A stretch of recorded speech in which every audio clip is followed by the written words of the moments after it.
आज भी भगवान श्री कृष्ण का दिल धड़कता है। ऐसा मंदिर जो अपने रहस्यों और चमत्कारों के लिए बहुत ही फेमस है।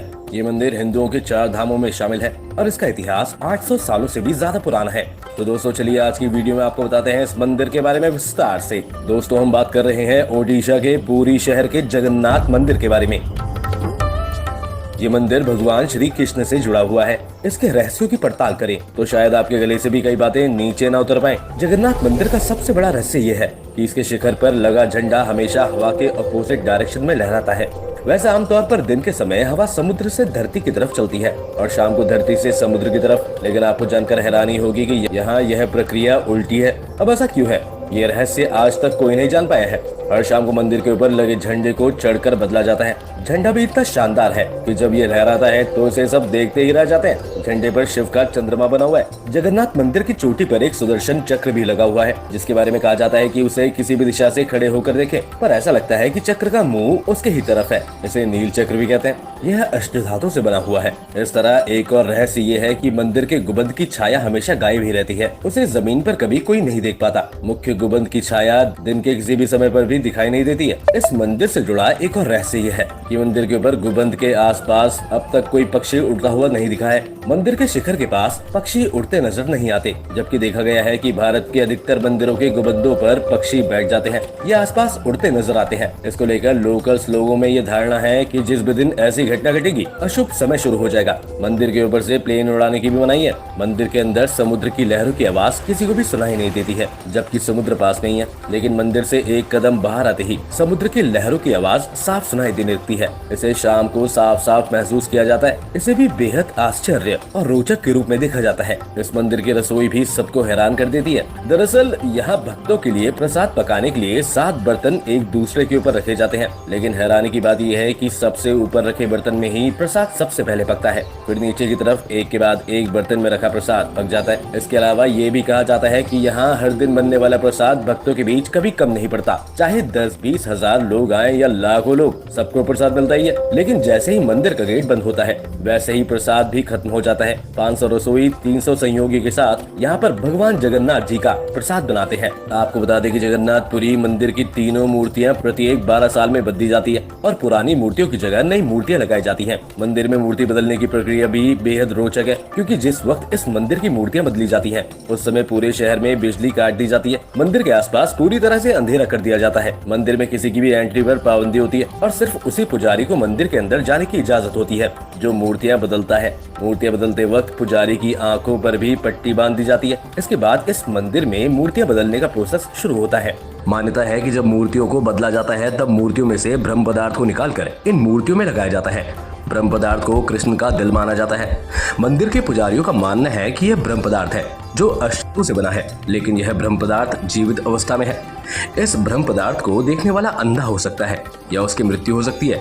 इसलिए ब्रह्म पदार्थ को बदलते वक्त पुजारियों की आंखों पर रेशमी पट्टियां बांध दी जाती हैं। वहीं अगर इस मंदिर के बैकग्राउंड की बात करें तो इस मंदिर से जुड़ी एक मान्यता है कि महाभारत युद्ध के 36 साल बाद श्री कृष्ण ने देह त्याग कर दिया, लेकिन जब पांडवों ने उनका अंतिम संस्कार किया तो श्री कृष्ण का पूरा शरीर तो आग को समर्पित हो गया, लेकिन उनका दिल धड़कता ही रह गया। आग कृष्ण के दिल को जला नहीं पाई। पांडव इसे देखकर चकित रह गए। आकाशवाणी हुई कि यह ब्रह्मा का दिल है, इसे समुद्र में प्रवाहित कर दे। पांडवों ने श्री कृष्ण के दिल को समुद्र में प्रवाहित कर दिया। कहा जाता है कि इस जल में प्रवाहित श्री कृष्ण के दिल ने एक लकड़ी के टुकड़े का रूप ले लिया और पानी में बहते बहते ये ओडिशा के समुद्र तट तक पहुंच गया। उसी रात ओडिशा के राजा इंद्रदुमन को श्री कृष्ण ने सपने में दर्शन दिए और कहा कि वो एक लकड़ी के रूप में समुद्र तट पर है। सुबह जागते ही राजा इंद्रदुमन भगवान श्री कृष्ण की बताई हुई जगह पर पहुंचे। इसके बाद उन्होंने लकड़ी को प्रणाम किया और उसे अपने साथ ले आए। इस लकड़ी के टुकड़े से ही बाद में भगवान जगन्नाथ, बलभद्र और सुभद्रा जी की मूर्ति का निर्माण विश्वकर्मा जी ने किया। लकड़ी से मूर्ति बनाने को लेकर भी कहानी बेहद ही प्रचलित है। माना जाता है कि लकड़ी से भगवान की मूर्ति गढ़ने के लिए राजा के सबसे कुशल से कुशल कारीगरों ने प्रयास किया,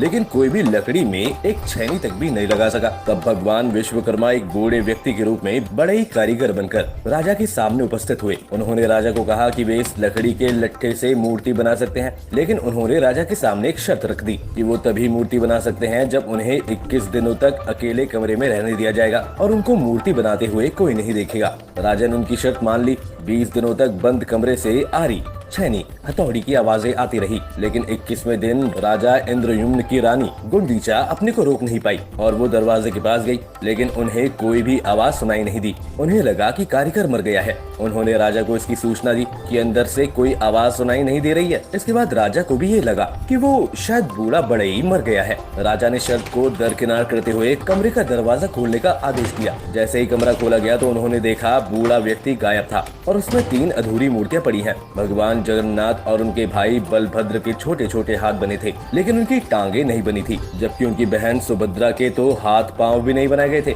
राजा ने इसे भगवान की इच्छा मानकर इन्हीं अधूरी मूर्तियों को मंदिर में स्थापित कर दिया। तब से लेकर अब तक तीनों मूर्तियां इसी रूप में पूजी जाती हैं। वहीं अगर इस मंदिर के इतिहास की बात करें तो सबसे पहला प्रमाण महाभारत के वन पर्व से मिलता है। इसमें कहा गया है कि सबसे पहले सबर आदिवासी विश्ववसु ने नीलमाधव के रूप में भगवान जगन्नाथ की पूजा की थी। भारतीय पुराणों के अनुसार नीलगिरी में पुरुषोत्तम हरि यानी भगवान राम की पूजा की जाती थी। सबसे प्राचीन पुराण मत्स्य पुराण में लिखा है कि इस क्षेत्र की देवी विमला है और यहाँ उनकी ही पूजा होती है। रामायण के उत्तराखंड के अनुसार भगवान राम ने विभीषण को इस स्थान पर अपने इक्ष्वाकु वंश के कुल देवता भगवान जगन्नाथ की आराधना करने को कहा, जबकि स्कंद पुराण में पूरी धाम जियोग्राफिकल डिस्क्रिप्शन मिलता है और उसके अनुसार एक पूरी दक्षिणवर्ती शंख की तरह है जो 16 किलोमीटर एरिया में फैला हुआ है। इसका नॉर्थ एरिया समुद्र की सुनहरी रेत है जिसे मुहद्दी का पवित्र जल धोता रहता है, जबकि सिर वाले क्षेत्र पश्चिम दिशा में है जिसकी रक्षा स्वयं महादेव करते हैं। शंख के दूसरे घेरे में भगवान शिव का दूसरा रूप ब्रह्मा कपाल मोचन विराजमान है, जबकि शंख के तीसरे वृत्त में माँ विमला और नाभि स्थल में भगवान जगन्नाथ रथ के सिंहासन पर विराजमान है। बताया जाता है कि वर्तमान में जो मंदिर है वो 7वीं सदी में बनाया गया था। हालांकि इस मंदिर का निर्माण 2 BC में भी हुआ था।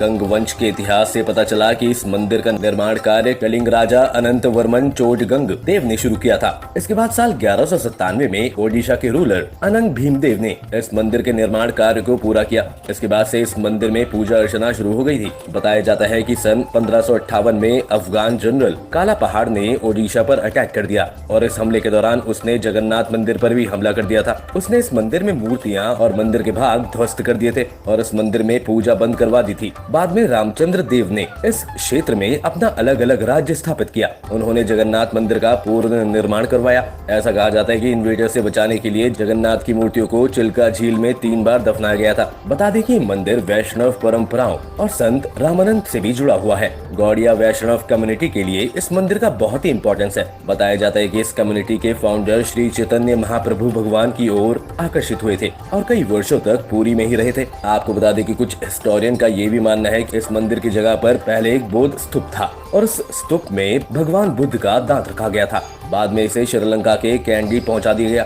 7th सेंचुरी में इंद्रभूति के बौद्ध धर्म के वज्रायना ट्रेडिशन में इसके बारे में कुछ जानकारी मिलती है। एक समय पूरी वज्रायना ट्रेडिशन का भारत में एक बड़ा केंद्र बन गया था। वज्रायन के फाउंडर इंद्रभूति ने अपने फेमस बुक ज्ञान सिद्धि में जगन्नाथ को मेंशन किया है, जिससे यह पता चलता है कि उन दिनों जगन्नाथ का नाम गौतम बुद्ध के लिए भी लिया जाता था। उस समय में बौद्ध धर्म को वैष्णव कम्युनिटी ने अपना लिया था। तब से ही यहाँ जगन्नाथ पूजा को लोकप्रियता मिली। यह ट्रेडिशन 10th सेंचुरी के लगभग प्रचलित हुआ जब उड़ीसा में सोमवंशी राज चल रहा था। कुछ लोगों का मानना है कि जगन्नाथ, बलभद्र और सुभद्रा बौद्ध धर्म के बौद्ध संघ और धर्म के प्रतीक है। 15 से 17 सेंचुरी के ओडिशा साहित्य में लगभग यही विचार निकल कर सामने आता है। आप जानते ही होंगे कि आदि शंकराचार्य की आध्यात्मिक भारत यात्रा इतिहास का एक इम्पोर्टेंट चैप्टर है। इस यात्रा के दौरान उन्होंने पुरी की भी यात्रा की। बताया जाता है कि अपने पूरी यात्रा के दौरान उन्होंने डिबेट से बौद्ध मठाधीशों को हराकर उन्हें सनातन धर्म की ओर लाने में सफलता हासिल की।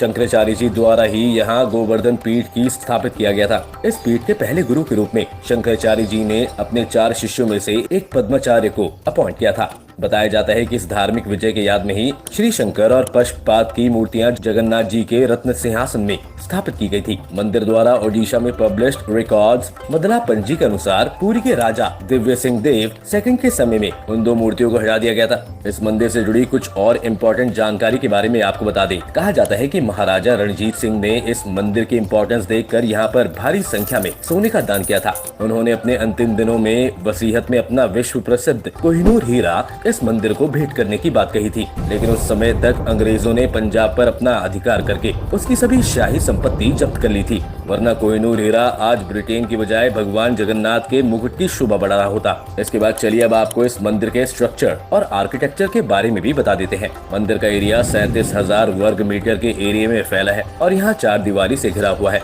इसके साथ ही इसमें कलिंग शैली के आर्किटेक्चर और क्राफ्ट का खूब इस्तेमाल हुआ है। इस मंदिर के शिखर पर चक्र और ध्वज स्थित है। यह चक्र भगवान विष्णु के सुदर्शन चक्र का प्रतीक है, जिसे नील चक्र भी कहा जाता है, और यह चक्र अष्टधातु से बना हुआ है। इस मंदिर के शिखर पर लगा हुआ ध्वज इस बात का प्रतीक है कि भगवान विष्णु इस मंदिर के भीतर खुद निवास करते हैं।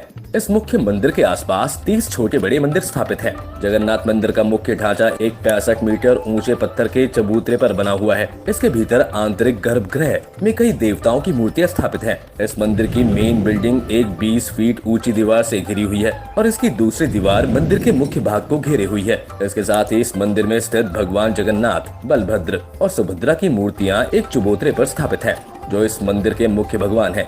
इतिहास की माने तो इस मूर्तियों की पूजा और अर्चना इस मंदिर के निर्माण से बहुत पहले से ही की जाती थी। वहीं अगर आपको यहाँ की फेमस रथ यात्रा के बारे में बताएं, जगन्नाथपुरी में बैसाख तृतीया से ज्येष्ठ कृष्ण अष्टमी तक 21 दिन की चंद्र यात्रा होती है, लेकिन आषाढ़ शुक्ल द्वितीया को होने वाली रथ यात्रा ही यहाँ का मेन फेस्टिवल है, जिसे देखने के लिए देश विदेश के लाखों लोग पुरी जाते हैं। इस रथ यात्रा महोत्सव के दौरान भगवान श्री जगन्नाथ के दर्शन को आड़प दर्शन कहा जाता है। इस यात्रा में बलराम, श्री कृष्ण और सुभद्रा के लिए 3 अलग अलग रथ बनाए जाते हैं। इस यात्रा की विशेष बात यह है कि इसे सबसे आगे भगवान श्री कृष्ण के दाऊ अर्थात बलराम का रथ होता है, बीच में बहन सुभद्रा का और अंत में जगन्नाथ यानी भगवान श्री कृष्ण का रथ होता है। इनकी मूर्तियों और रंग की पहचान इतनी आकर्षक है कि इन्हें देखते ही पहचान लिया जाता है कि कौन सा रथ भगवान जगन्नाथ का है। भगवान जगन्नाथ की मूर्ति विशाल होने के कारण दूर से भी बड़ी दिखाई देती है।